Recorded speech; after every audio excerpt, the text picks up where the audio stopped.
Hello, hello. We are here to discuss security deposits in 2024. There are quite a few things that I want you to take away from this session.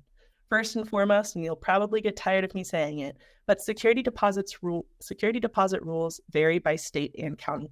It's very, very critical that you understand what you are being held to so that you don't make a misstep that could cost you quite a bit of money. Additionally, I'm going to highly recommend that you use a dedicated security deposit bank account to keep finances separate. You should not be lumping in the security deposit with your rental payments, for example. Keeping those separate is best practice. Most states have some kind of law regarding the separation of security deposit funds, but even if they don't, I hope you take this away. It's better to keep them separate so that you don't run into any issues down the line. Also, I want to make sure that you are going over your expectations at lease signing, specifically for things like cleanliness, maintenance, etc. And I also want you to conduct regular inspections, preferably using our new condition reports, so that you can nip damages in the bud. Ideally, you should view security deposits as an effort where you and your tenant are working together to get them that money back, right? Because at the end of the day, it's their money while you hold it, no matter what. So making sure that you understand exactly what, making sure that they understand exactly what your expectations are will help to that end.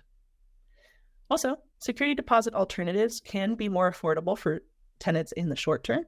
However, there is a lot more to know before you jump in, so we're going to go over that at the end of the presentation. Starting off strong, I want to get into some security deposit basics, just to make sure that we're on the same level. Now, we know by and large what a security deposit is, but just in case you're sitting there feeling a little bit nervous, the security deposit is money that the landlord collects in order to basically take care of any potential damages or missed rent, lease violations, etc. Depending on where you live, you can use it for different things. But that money helps protect the property because you have a financial cushion to fall back on if there is any damage. Okay. Let's get even more specific. So, security deposits today, I think this is pretty fascinating. There are, as of 2022, there was $45 billion being held in security deposit accounts across the US. I would think that that number has increased just because rents by and large have increased as well. And that means that there's quite a bit of money, and it really pays to understand how to protect your business while also protecting your property with these funds. More than half of the US limits what you can charge in terms of your security deposit. We'll get into what the typical amount is, but according to Zillow right now, the average security deposit is $2,000, $2,011 if we're being very exact. So that is something important to know. 91% of renters pay a security deposit when they move in, but only 42% report having it returned in full.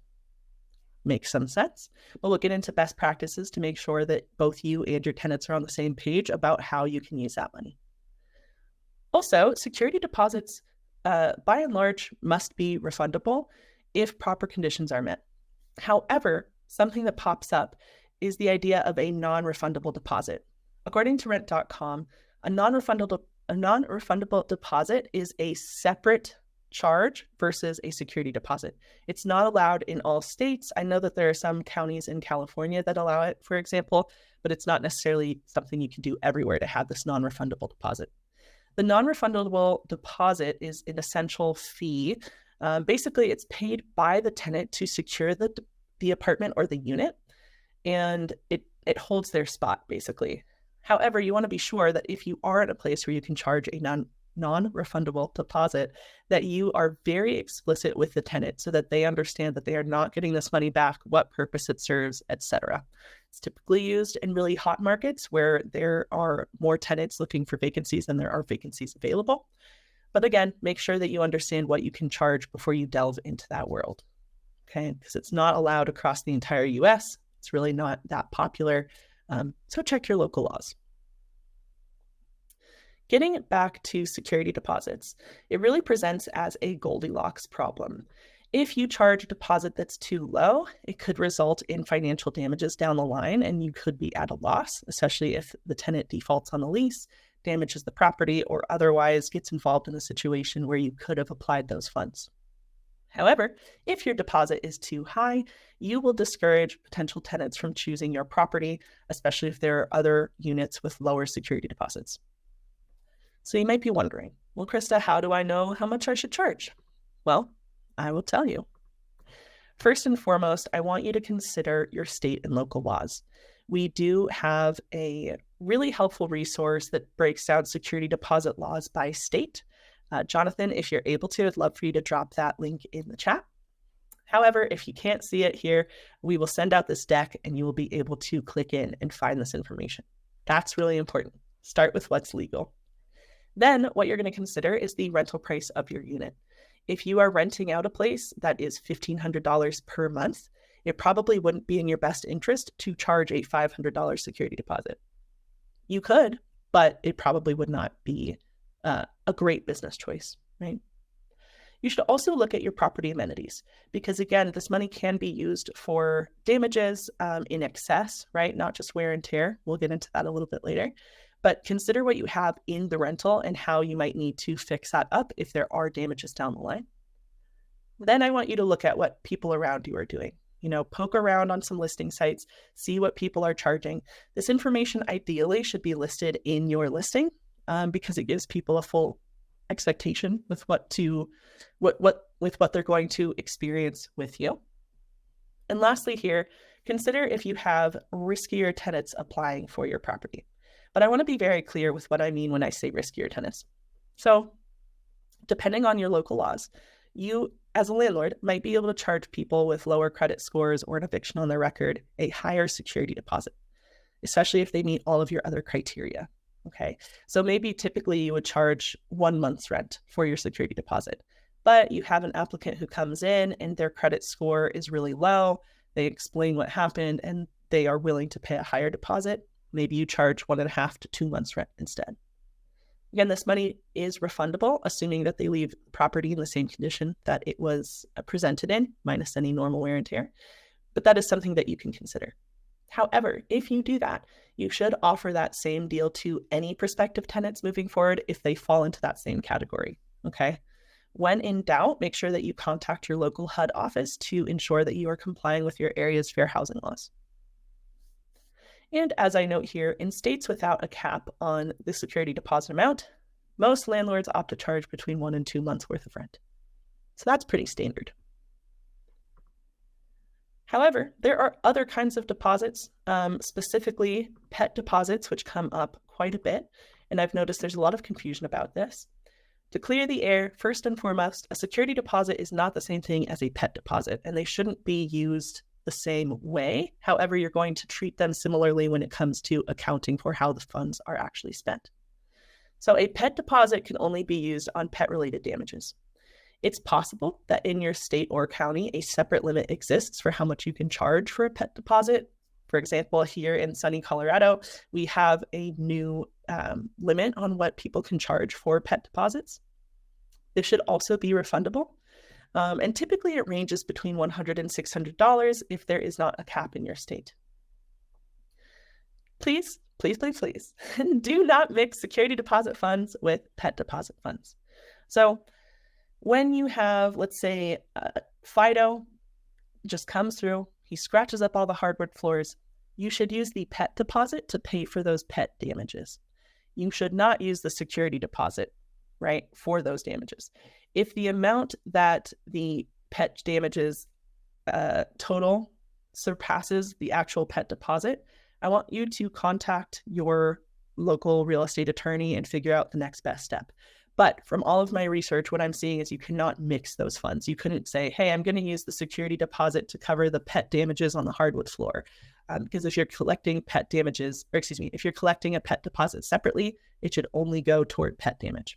If you just collect a security deposit and you allow pets, maybe you're charging pet rent, then you can use your security deposit to cover pet damages. But if you're charging both, they should not be treated as one fund together, right? Just like you would not use the pet deposit to charge for human damages, okay? A little bit confusing, but again, when in doubt, make sure that you are talking to a real estate attorney to ensure you're on the up and up. All right. The next question that I typically see is when should I be collecting the security deposit? So let me ask you, when do you typically collect the security deposit? I'm going to go ahead and launch this poll here. Okay.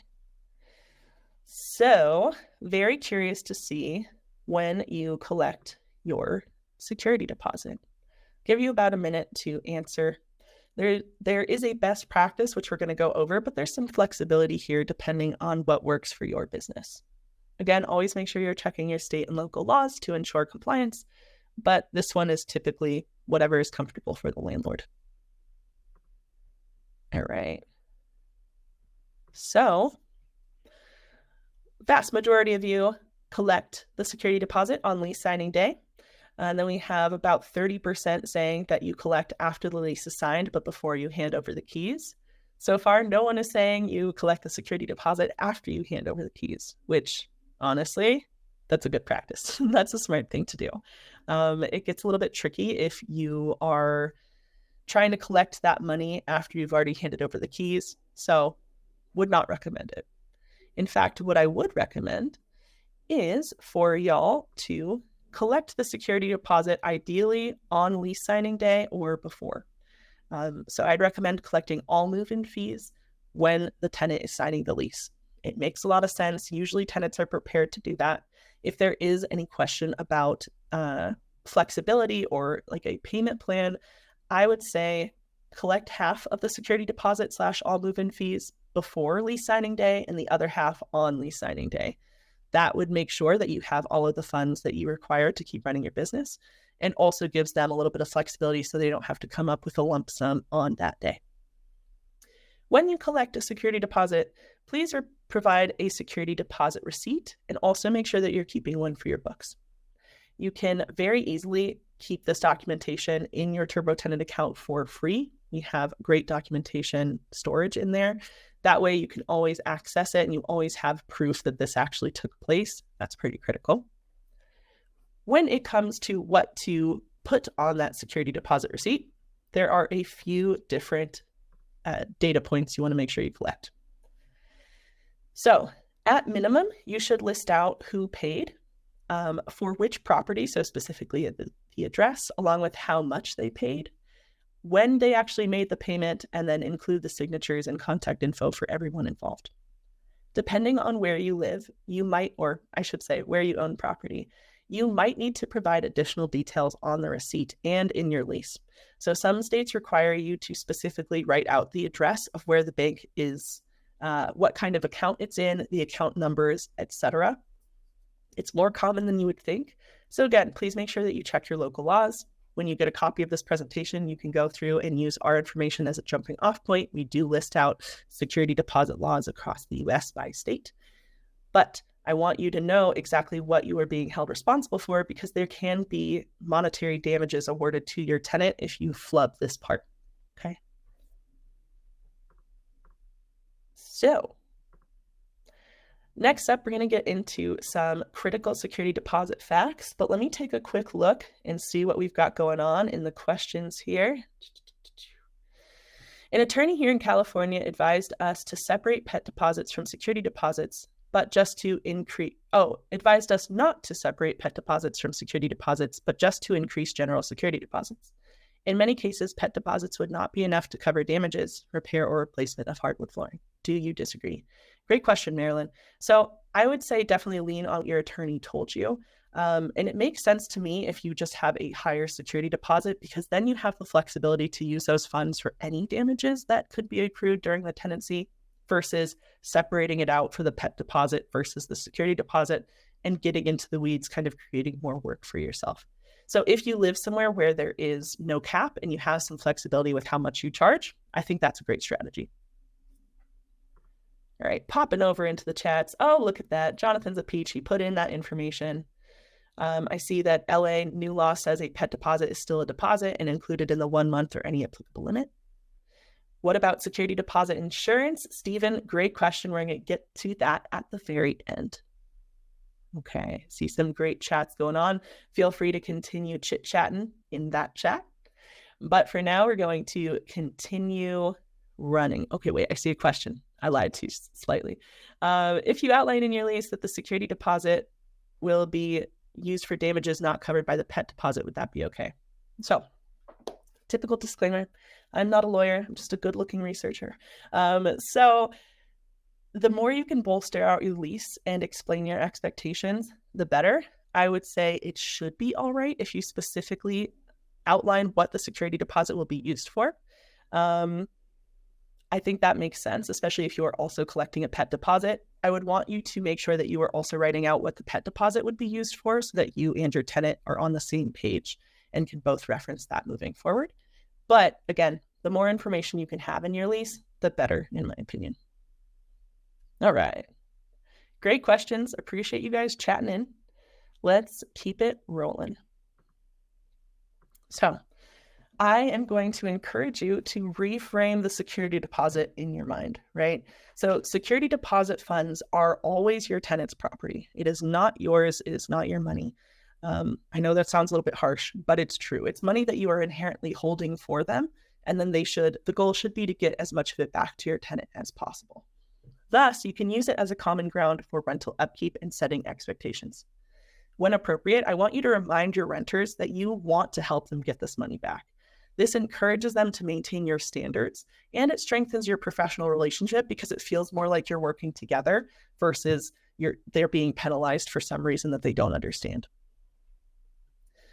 With that in mind, let's talk a little bit more about how you actually hold the security deposit.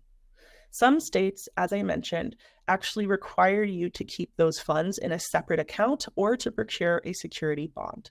Many states actually require an escrow type trust to be used in these situations. That way, there's extra assurance that these funds aren't being spent unlawfully. All right. Very, very important because, again, this is your tenant's money and you can't be throwing it around willy-nilly. That just wouldn't be good business practice, right? So you might be wondering, okay, if some states require me to put these funds in a separate account, do they require it to bear interest? And what do I do with that interest when it is getting popped up, if that is a requirement in my state? What a beautiful question. It's a great segue. Very smart audience. So here is a quick map so that you can understand where you have to return accrued security deposits. All of the states in orange require that accrued security deposit interest to be returned to the tenant. However, I want you to make sure, once again, that you are reviewing your local laws to understand what these requirements mean. For example, Ohio landlords only need to put the deposit into an interest-bearing account if they're charging more than 1 month's rent, according to payrent.com. So there are really nitty-gritty specifications in some of these states and counties that you should be aware of as you're making these decisions and writing up your lease. Right? Okay. So next up, you might be wondering when you can actually use your security deposit, or I should say your tenant's security deposit. As always, I will say it till I'm blue in the face. I want you to check your local landlord-tenant laws, okay? Because there are very common reasons and common situations in which you can use a security deposit. For example, if they don't pay rent, if they've shorted you on the rent, if there is property damage exceeding normal wear and tear, unpaid utilities, if they've abandoned property in the unit and you have to pay to have it removed, and cleaning costs, all of these things are typically allowed to be then charged from the security deposit itself. However, there are some, again, really nitty-gritty expectations and laws that change this up. So for example, some states like Montana actually allow the security deposit to be used to pay for your labor in turning over the rental. So you would have to make sure that you understand those laws and follow them to a T, but then you could use it for that purpose instead of otherwise not charging for it, right? With this in mind, as you check everything out, I want you to very clearly outline when you can keep part or all of a tenant security deposit in your lease. Otherwise, it's not a guarantee to prevent any kind of litigation moving forward, but not having that information in your lease increases your risk of having a stronger case against you for wrongfully withholding tenant funds. This is an area where you really just want to make your expectations crystal clear, and you should reinforce those regularly. We'll get into how to do that in just a second. So you might be seeing this here and saying, okay, property damage exceeding normal wear and tear, what qualifies as normal wear and tear? Inherently, normal wear and tear is just expected damage from everyday use. So, for example, if there is chipped paint, if an appliance dies, maybe the carpet has been worn down. These are all examples of normal wear and tear. You can find online the typical lifespan of some of these components and use that to weigh into your evaluation of the actual damages. So, for example, I believe carpets typically wear down between like 3 to 5 years. So being aware of some of those metrics can help you establish if what you're seeing post move out is normal wear and tear or not. However, so normal wear and tear, you cannot use the security deposit for. It's your responsibility as a landlord to repair, replace, update those pieces. On the other side, damage caused by irresponsible actions, intentional or otherwise, that falls beyond wear and tear. So examples of this could include a carpet with cigarette burns, gouged walls, or a new microwave exploding because your tenant put foil in it, right?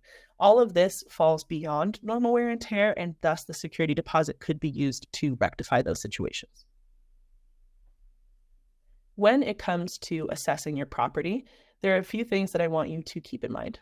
First and foremost, we have a new feature called condition reports that you can access. Inherently, it lets you go in as a landlord and set up a digital report, the same kinds that you already use for move in and move out, but it lets you really get into the specifics for your property and denote exactly what you want your tenant to pay attention to, specifically for move in and move out. I think that's best use case, but you can also use these for your regular inspections. The idea here is you set it up once, you send it out to your tenant, they fill it out, and then you can continue using it every time you conduct an inspection so that you can really track what happens in that property and the overall damages that you're seeing. Right? If you conduct regular inspections, let's say every 3 to 6 months, then you give your tenant a chance to rectify problems as they pop up. So the idea is that you are going through there with them and you are saying, hey, I see that you hung this really cool poster of Zac Efron with some nails. Assuming that's allowed in your lease, you could then remind them that they will be expected to patch the holes left behind and make sure that the paint matches before they move out. Otherwise, you will have to deduct that from their security deposit. Highlighting these issues gives them a chance to fix problems. Giving them that chance to fix problems helps them take better care of your property, right? As you conduct these inspections and assess the property, make sure you consider how long they've lived there. Again, if you have a tenant that's lived in that property for, let's say, 3 years and the carpet is really worn down, but it's not an excessive amount of damage, it's most likely going to fall into normal wear and tear. They'd really have to go above and beyond to ruin the carpet if it was going to fall into the excessive damages category. Also, if you do conduct regular inspections and leverage our free condition reports, you can then reference the pictures that you take to reflect on the tenant's impact upon move out. This eliminates the old he said, she said situation and helps you avoid disputes on how the security deposit funds are used. So highly, highly recommend. This is a feature that landlords were asking for a really long time, and we're so excited to provide it. You can customize it to your property, as I mentioned, and just start digitizing this process and then keeping those reports forever. That'll really help you in the long run. When it comes to keeping security deposit funds, again, I want you to make sure that you understand the timeline that you have to reach out to your former tenant. Typically, you need to let them know what you're withholding with an itemized receipt within 30 to 60 days. But as I note here, state laws can get funky. It could be longer, it could be shorter. It depends sometimes on the lease length. So I want you to be really well versed in your local laws and regulations, right?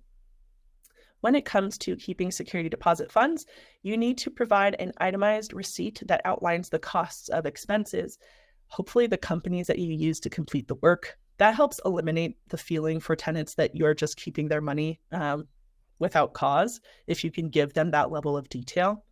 You should also explain the amount of security deposit that you used, and then clearly delineate how much is remaining and what they should expect to see back.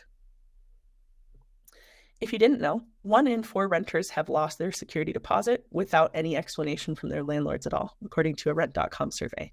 And that creates a really negative environment and a bad taste in a tenant's mouth, even if they had a positive tenancy with you. This kind of treatment at the end of your relationship can sour things considerably.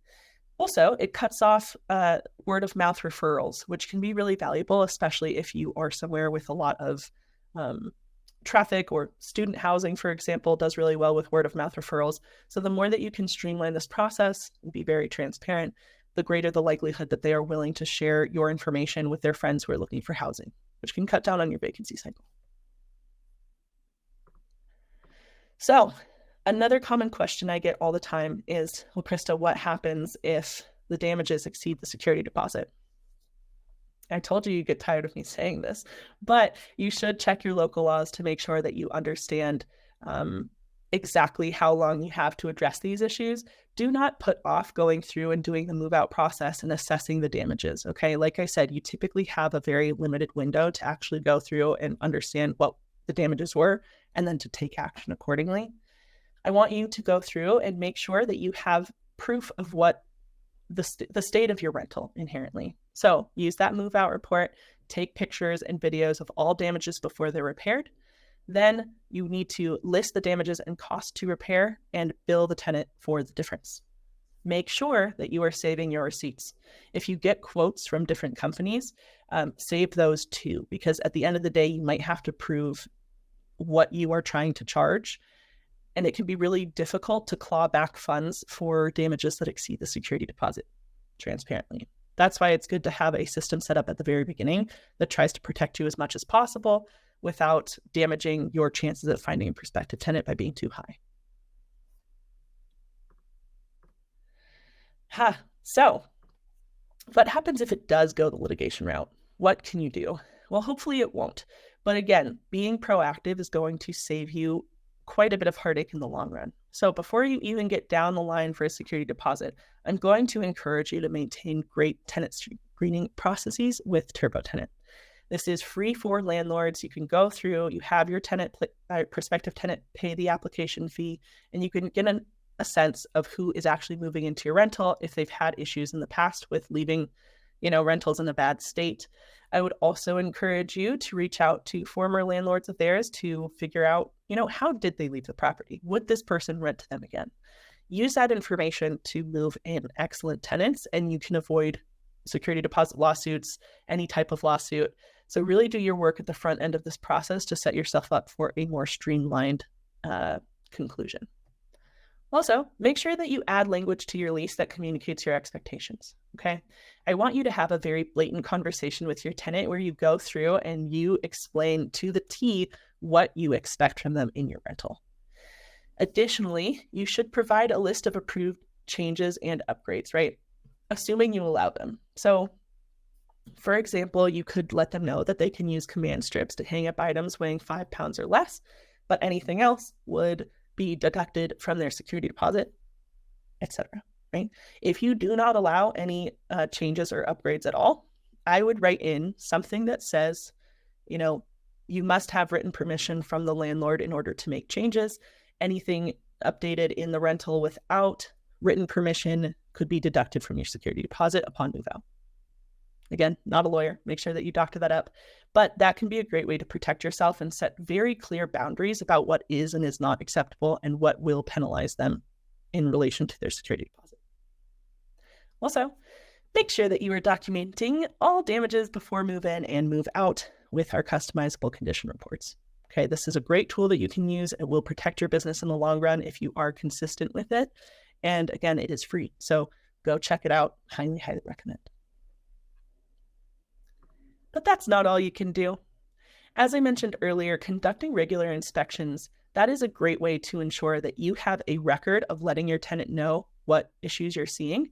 Not only does that give them the chance to fix it, but then you can go back and point to these regular inspections and point to your notes, especially if you're in a court of law, and say, hey, I communicated my expectations on May 1st, on September 1st, on December 1st. These are all the times that I reached out, that we went through this together, and they knew what to expect based on what I was seeing in these inspections. that builds a really good case for you if you do end up having to go to court. Additionally, you need to stay up to date with your maintenance responsibilities as a landlord. This will help prevent a lot of litigation because, in a significant number of cases, tenants just want to be heard and make sure that they are comfortable in the rental. So if they're coming to you and they're saying, hey, this thing keeps happening, the toilet keeps leaking, or the sink keeps getting backed up and I don't know why, addressing that sooner rather than later can help prevent bigger issues popping up, which means you don't have to stress as much down the line when you're trying to return the security deposit and figure out if it was normal wear and tear or something else that caused these issues, right? Nip them in the bud sooner rather than later. And that not only improves your landlord-tenant relationship, but it can save you time and heartache. Lastly here, I want you to make sure that you are itemizing all of your deductions from the security deposits with receipts in a timely manner. Not only is that the law, but it'll help you really reinforce, again, your communication with your tenants. And if they have questions, it gives them a chance to ask you and try and resolve the situation outside of the courts. All right. The next thing I'm going to discuss here is how to actually account for the security deposit. As I've mentioned, keeping your security deposits in separate escrow accounts or other bank accounts is a best practice. That way you are not mixing funds. And when you receive a security deposit, I want you to make sure that you are tracking it really well. So you should make sure that you understand which security deposits have been collected. Seems like a no-brainer, but always bears repeating. Also, make sure that you understand accrued interest if it is in an account that accrues interest, right? You want to understand how much money is accruing and whether or not you have to return that to your tenants. Also, make sure that you have a clear record of when and if deposits are returned and in what fashion, right? I think it's just a good part of record keeping. And if something does have to go to court, it's a nice way to be able to point to and say, hey, this is exactly what I did. And when I did it, this is the methodology I used. And that should help you follow through on that case in a positive way. Okay. When you receive a refundable security deposit, you should record it as a liability according to Young and Invested. But whether you eventually record some or all of that deposit as income is going to depend on the tenant situation. So according to the IRS, if you keep part or all of the security deposit because the tenant breaks the lease by vacating the property early, include the amount you kept in your income that year. If you keep part or all of the security deposit because the tenant damaged the property and you have to make repairs, include the amount you kept that year if your practice is to deduct the cost of repairs as expenses. To the extent the security deposit reimburses those expenses, don't include the amount in income if your practice isn't to deduct the costs of repairs as expenses. And finally, if a security deposit amount is to be used as the tenant's final month's rent, it is advance rent that you should include as income when you receive it rather than when you apply it to the last month's rent. I know that gets a little bit into the accounting weeds, but inherently, to accurately do your bookkeeping, you need to keep track of your security deposits and really understand how you are using them and how that will impact your taxes. When in doubt, contact a CPA. They will be able to help you make sure that you are accounting for this properly. All right. Maybe you're like, Krista, security deposits are too hard and I don't like them. What can I do instead? We are going to jump into that. Let me just go ahead and check back on y'all in the chat and with these questions here and see what happens. All right. Okay. Lots of questions. Okay, Yuan, if the tenants didn't include photos in the submitted condition report, but I took photos on their move-in day, can I use these photos I took as proof for charging any damages after they move out? Great question. Yes, you should be able to use those photos as proof of the condition that the rental was provided in, especially if they are dated and have timestamps. That's really important. Ideally, you're doing that as close to move-in day as possible as a best practice. Speaking of best practices, Barbara videotapes the inspections, which I think is really smart. Tracy, what's the average cost to take out of the security deposit for cleaning? That's a good question. I don't actually know the answer because there are different levels and some people choose to clean their rentals themselves. Some people will hire a deep cleaner to come in. So it probably varies quite a bit. Dave, my issue is tenants moving out and either doing a poor job of cleaning or hiring a professional cleaner who does a poor job. We withhold money from the deposit, but almost always creates a bad taste in tenants' mouths. We have thought about a separate cleaning fee, but worry that that will result in them doing no cleaning at all. Thoughts? That is a tough one.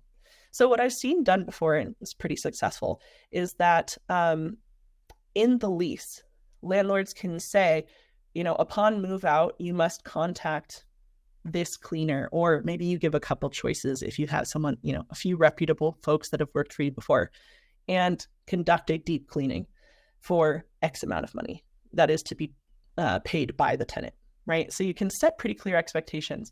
I would want you to make sure that you are highlighting that and making the tenant really aware before they sign the lease that that is the expectation on move out, because then they are consenting to it and you can go ahead and move forward with confidence that they know exactly who they're supposed to be pulling in, the quality of work that they've done, and that can leave both of you feeling more at peace.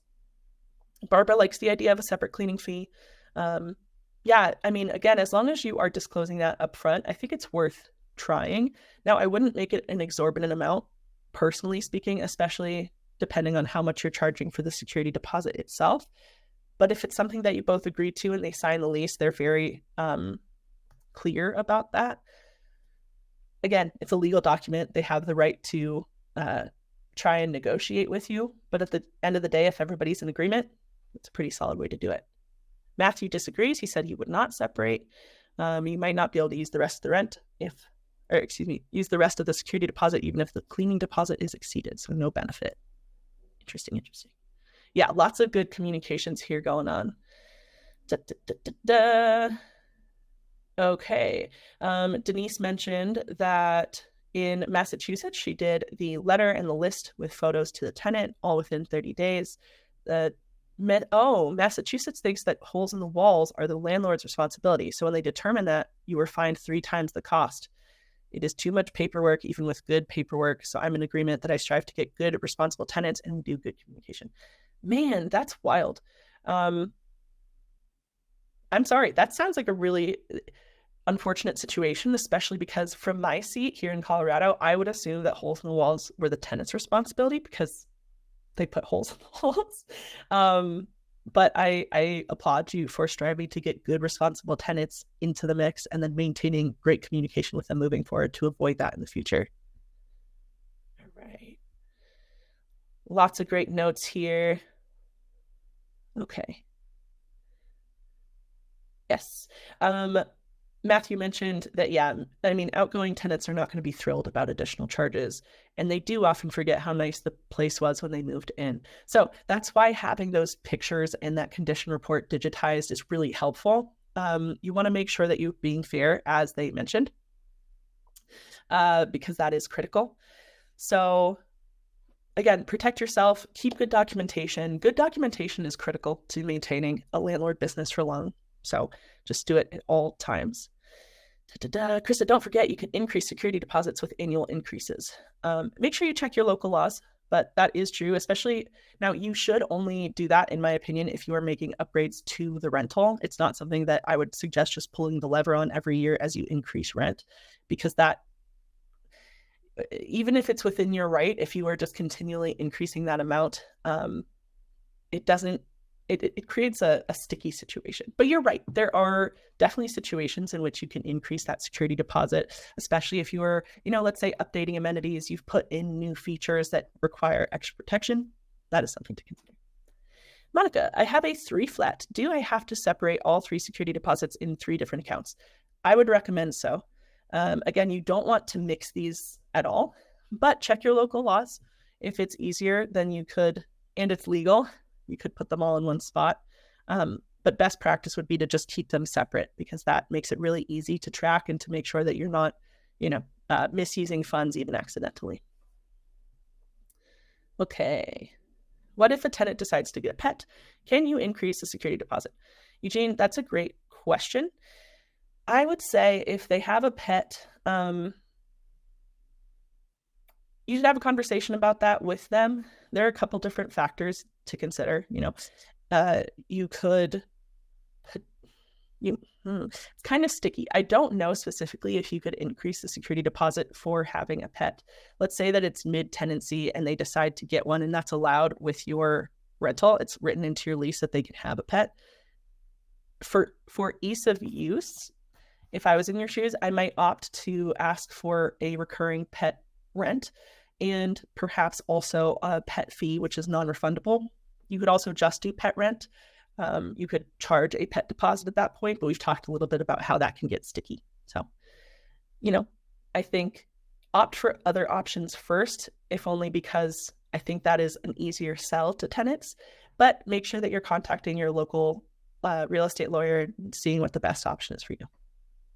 All right. Well, let me see here. Got a few questions.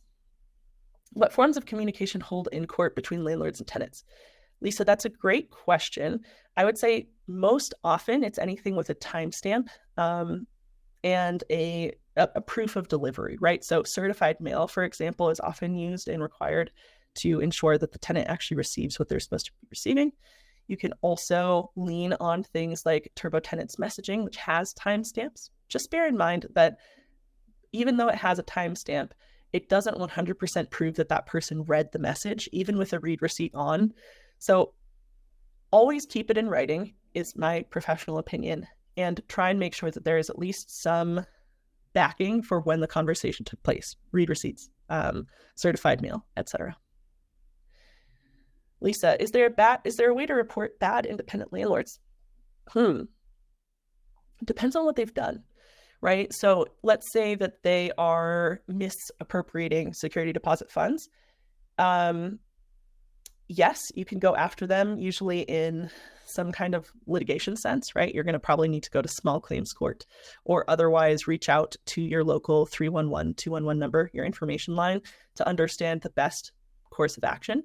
If they are being bad insofar as breaking the Fair Housing Act or violating that act, you could go to your local HUD office and make a report there, and they will pursue next steps.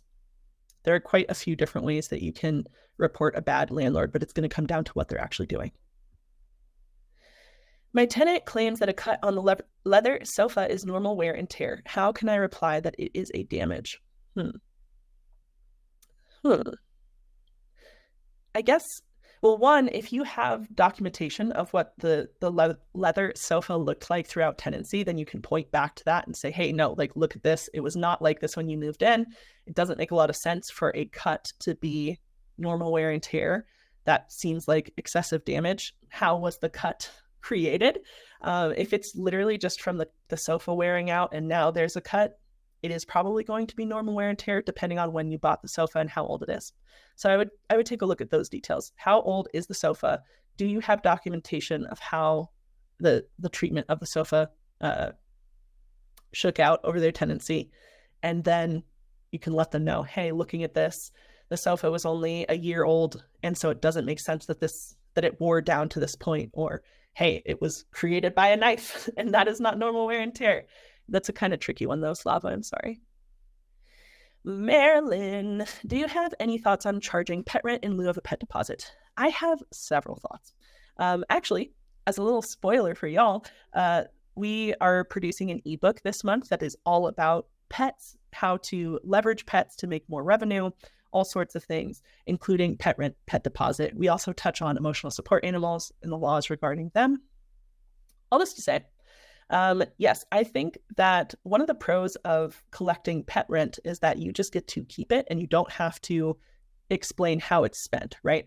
So if I had a tenant with a pet, I would probably charge pet rent, and I would keep that pet rent in its own space. It doesn't have to be its own account, but I would keep it and track it to ensure that I know exactly how much I have so that I can then apply that to damages as needed.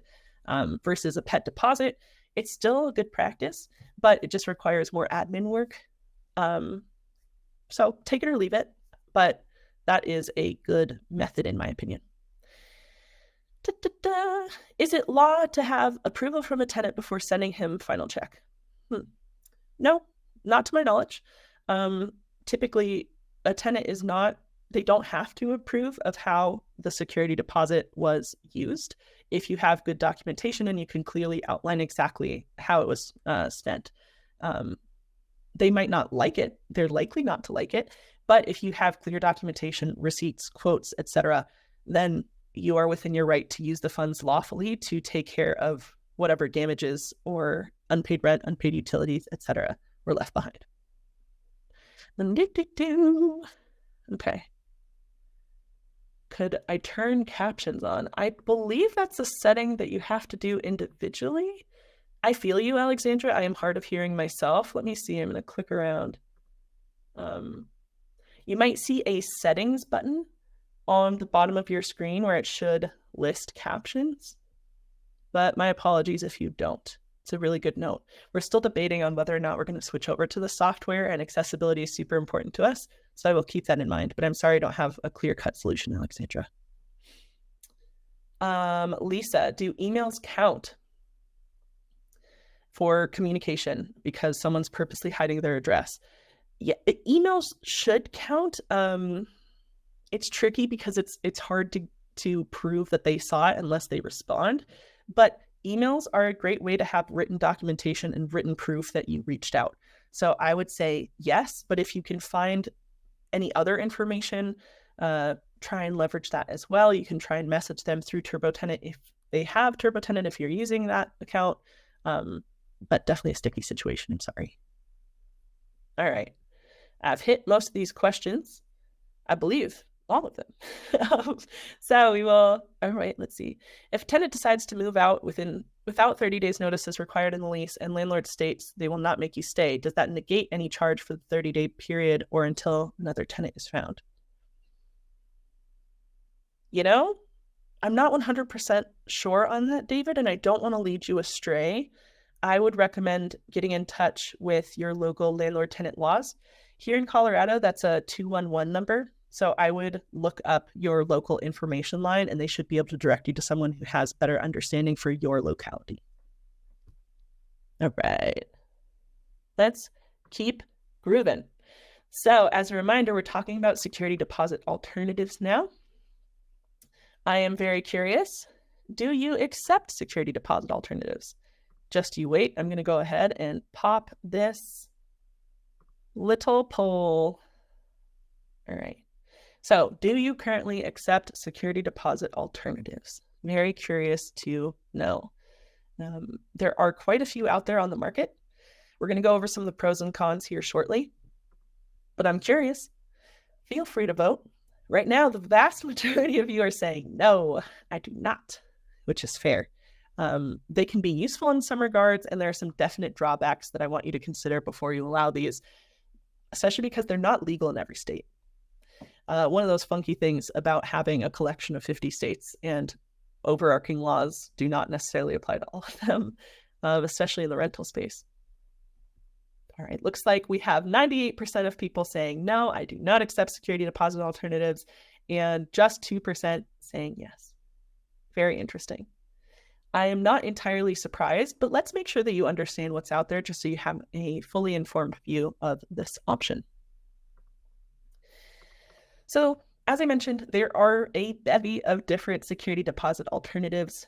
I've listed just a few categories here. So you have surety bonds. According to Angie.com, a surety bond reimburses the landlord or property manager if the tenant doesn't pay their rent or leaves excessive damage to the property. It's often compared to a cosigner or insurance on the rental agreement.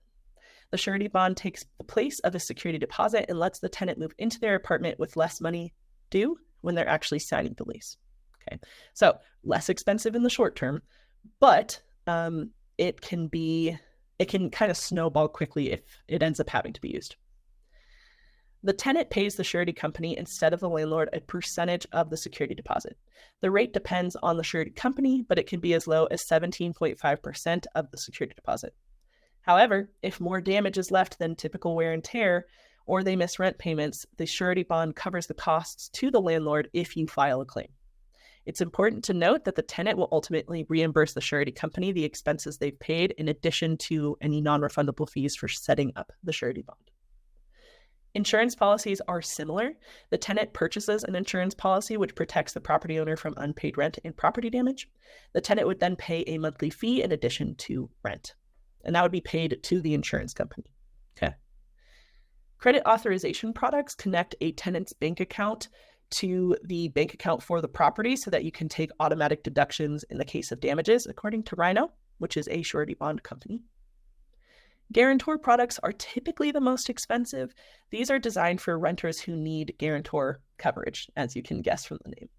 A guarantor agrees to be legally bound to pay a tenant's rent or property damages, unpaid utilities, etc. And the reason they're so expensive is because that is a very hefty position to sit in as the guarantor, right? It's a great option, especially if people don't have other folks in their lives who can act as a guarantor, but it's definitely costly. Also, there is a legislative movement called Renter's Choice, and it presses cities and states to loosen laws around security deposits so that they can allow these new products, which are called security deposit replacements, or SDRs. Cincinnati and Atlanta were the first cities to pass laws supporting Renter's Choice. Fun little fact. So the way that most of these work, as I've mentioned, usually there's some kind of non-refundable fee that they are paying on a monthly basis, they being your tenants, and that gives them coverage up to the amount that you would have charged for the deposit. Any claims against the tenant typically have to be submitted by you to the SDR company. They will then pay your claim to the maximum coverage and pursue the tenant for that money afterward. So it does take a little bit of work off of your plate, but there are other things to consider, including the fact that it can be a little bit sticky, okay? And oftentimes tenants don't fully understand what they're signing up for. And you might be like, well, Krista, that's their problem. And you're not wrong, but it can create a really bad relationship between the two of you. And so, personal opinion, I lean toward the traditional security deposit versus SDRs. Let's go over the pros and cons, though, just so that you can have a full scope, right? So there are definite benefits, such as reducing their move-in costs, which can make housing more accessible. It also has a benefit for you because you don't have to keep track of a security deposit. It's being handled by another company, and it makes it easier for you to submit claims and get paid out. However, the coverage isn't always what it appears for tenants. In fact, I have had a personal situation back when I was renting with a big apartment complex where my coverage was not what it appeared, and they were trying to hold me liable for nearly double what it should have been, despite the fact that I was an ideal tenant and I did not leave damages. Something to consider. It's just not always very straightforward. Thus, it creates a really poor tenant experience, and also it isn't widely allowed, so it's not something that you necessarily need to pursue. All right. With this in mind, if you are looking to streamline your property management, including how you handle security deposits, I'm going to highly recommend that you subscribe to a premium TurboTenant account. You could unlock unlimited addendums and add security deposit details to your active lease if you haven't already, and I've made you a little bit nervous with all of this talk. You can also upload receipts from your phone for on-the-go expense tracking, which is especially useful after move out and you're trying to collect everything that you need to send over charges to your tenant. Also, you can know who's really moving in with Income Insights, which is just another way to get great tenants into your rental and assure that they can pay rent. As always, thanks for being here, and I hope you have a great rest of your day. Bye, friends.